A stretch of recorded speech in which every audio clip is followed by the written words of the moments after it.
So following on from redirecting, it would be a good idea to look at flashing messages.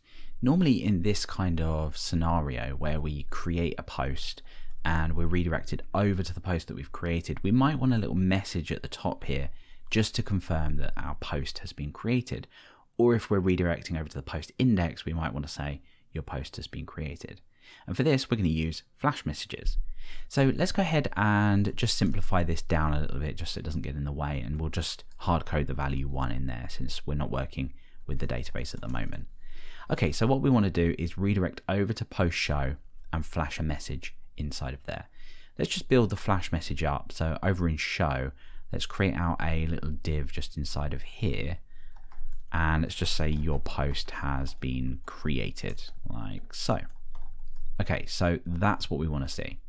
All right, so to do this, what we want to do is there's a couple of ways that we can do this. We can either use the session helper.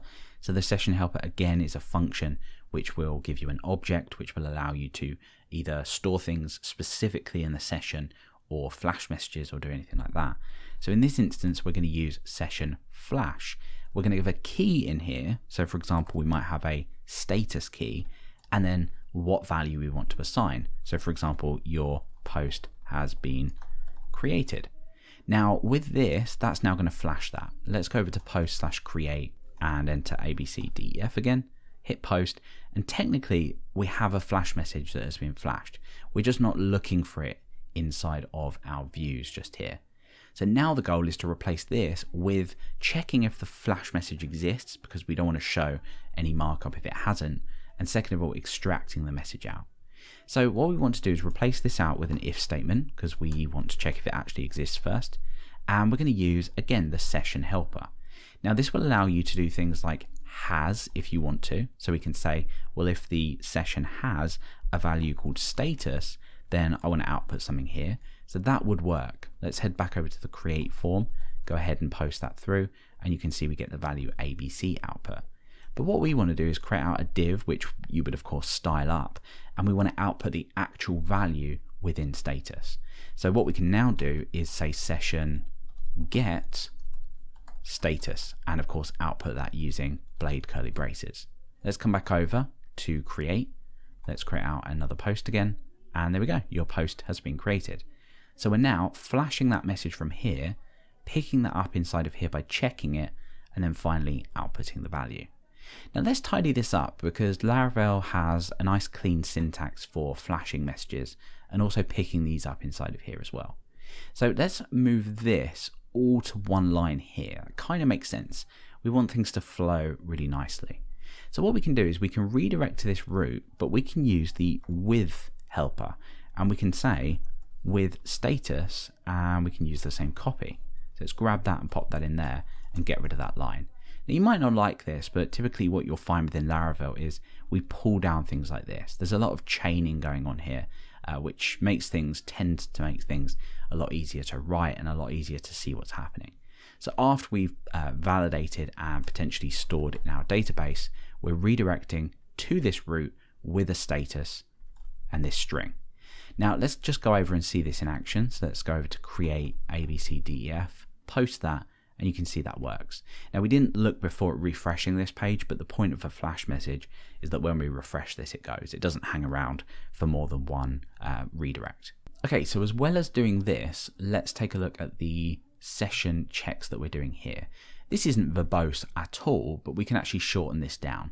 So we could say session status, which will return to us the actual value, and then we could access that value by doing exactly the same thing. So you could shorten this right down to just doing this. And again, if we head over to /create and try that out, you can see that works in exactly the same way. Great. Now, one last thing I want to cover, and that is a dynamic with. Now, with this, again, this isn't very verbose at all. You might prefer this syntax, but you can actually dynamically set the key when you call the with method. And this all happens nicely behind the scenes using PHP's magic methods. So let's say that instead of doing this, we wanted to say with status. We're capitalizing the first S, and then we're going to get rid of the key. What this will do is it will assume we're calling with a key of status, which is the next word, with this value. So this might look better to you. I personally don't use this. I prefer doing with and then the key in here, but it's entirely up to you what method you want to do. But you could call this anything. You could say with success, your post has been created. Choose anything you want. So again, let's just come over to the create page, enter anything in here, hit post, and sure enough, that works as we would expect. Now, we've already learned about blade templating, so with a general status thing like this, you might want to pull this out into your base template. So wherever you redirect the user over to, they'll always see this message. So you could in fact put this in your app layout, just maybe underneath your navigation, but before the content you're trying to display. And that would work because our session helper will pull this value from wherever we're being redirected. Let's go over and just check that this works, and then we'll look at redirecting to a different page just to verify.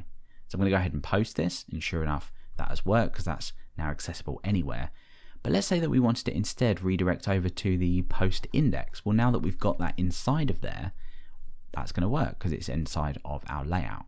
Again, let's go over to app or post create, and there we go. Your post has been created.